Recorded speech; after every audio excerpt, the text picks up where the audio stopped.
Yo, yo, what's up, folks?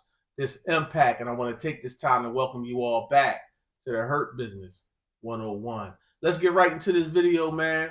This video, I want to recap the main event on the card tonight between Artur Beterbiev and Callum Mundo Smith. Let's get right into this video. Listen, this fight, uh, it was pretty much what I thought it would be if Beterbiev was still the guy I had known him to be over time, and he definitely didn't disappoint. This is the second time Callum Smith really stepped up to elite level, and he failed to get it done tonight. Let's talk about it, man. From the very beginning of the fight, I saw that Callum Smith was allowing Beterbiev to close distance a little too easy. And although Beterbiev wasn't catching Callum Smith with those real big shots, he was still catching him with those short, choppy shots. And the type of power that Beterbiev has, he doesn't have to load up on the punches, and the punches don't look hard. They don't look like he's putting a lot on them, but they snappy, short, and crisp, and every bit of contact he makes with your head, body, your arms, hips, anywhere he touches you, over time is going to be he's going to break you down.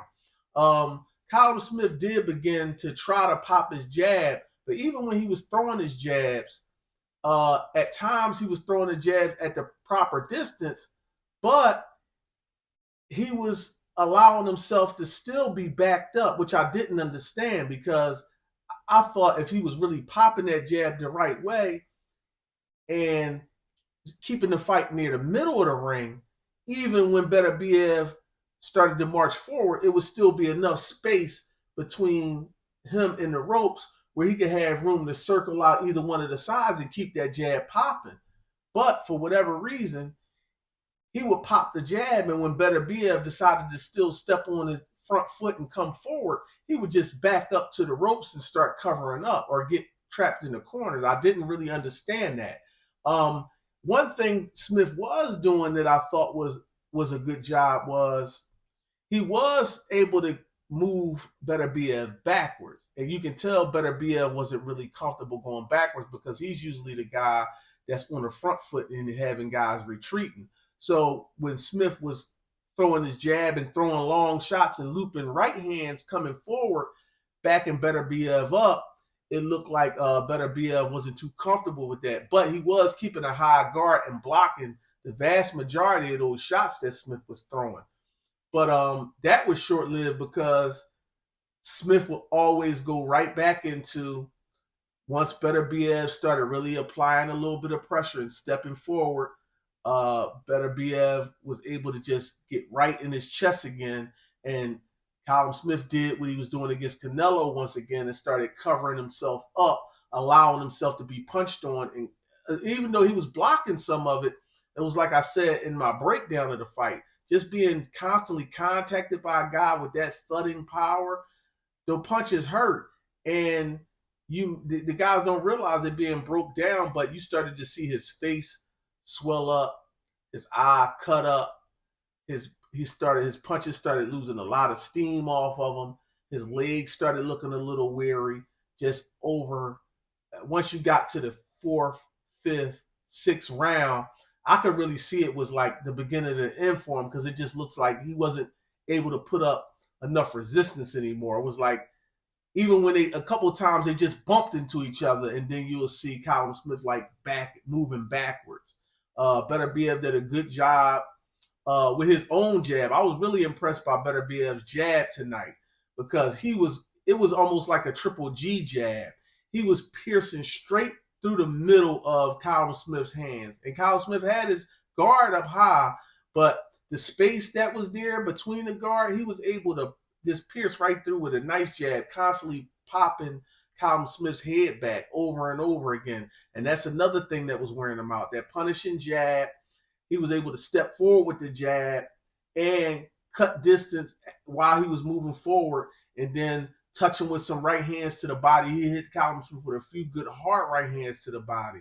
Callum Smith, one thing I will give him He never went into a mode where he didn't seem like he was trying to win. You know what I'm saying? Even though he was getting beat on and broke down, he still looked like he was trying to win. And he didn't go into I'm just going to run from the guy, and he didn't go into like a Jamel Charlo mode like he went into against Canelo. He did still try to win and did what he could do, but ultimately he was just up against a wrecking ball of a fighter. And Artur Beterbiev, man, we're gonna get the Bivol fight now. I mean, he was able to get through Smith. That's all they were waiting on. Bivol had already signed and agreed to everything. Beterbiev just wanted to focus on getting this one done, and he got it done, man. He still looks good, and as long as this guy shows up against Dimitri Bivol, we in for a really good fight. Listen, I don't know what Smith is going to do from here. He can still stay at 175 and have a solid run at 175, but once again stepping up to the A level and really up at the light heavyweight division, it's really Beterbiev and you got Dimitri Bivol. I don't see Callum Smith having any success against those two guys just because of its levels, and it seems like when he gets to that level, uh, he can't compete he can't really compete where you can look at the fight and say he actually had a chance in that fight. The only shot I thought he had in this fight, if Beterbiev showed up, was to catch one of those right hands from Beterbiev and fire back his catch and shoot left hook. But however, I do want to add this: Beterbiev, you can tell he did his homework because Beterbiev usually throws a lot of hard looping right hands. This fight, you can tell he knew that Smith was waiting on it to try to catch him with one of those left hooks. So he wasn't throwing a lot of the hard looping right hands upstairs. He was throwing more of the choppy or straight ones, just making contact. And the only time he would really throw one of those harder right hands is when he had him backed up against the ropes in a real defensive posture where he wasn't even trying to counter it or catch it and shoot. So you can tell he wanted to, he was aware that Smith wanted to do that. And the crazy thing about it is when he finally caught Callum Smith with the punch that ultimately set him up for his demise, he actually baited Callum Smith into throwing that left hook, and he came over top of that left hook with a right hand himself, which was smart. Listen, the guy can punch, but the guy's also a really good technician, man. He's going to be really hard to deal with. He's been hard to deal with.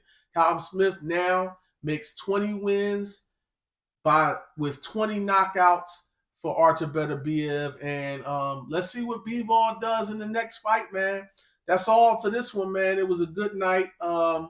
It wasn't very competitive, to be honest with you guys, but Smith did hold up just enough, at least to get a fans something to talk about. Listen, man, that's going to do it for this video. I want to thank you guys for tuning in to another edition of the Hurt Business 101. You know what they say. It's no business like show business. But I say it's no business like the hurt business. 1-0-1 done.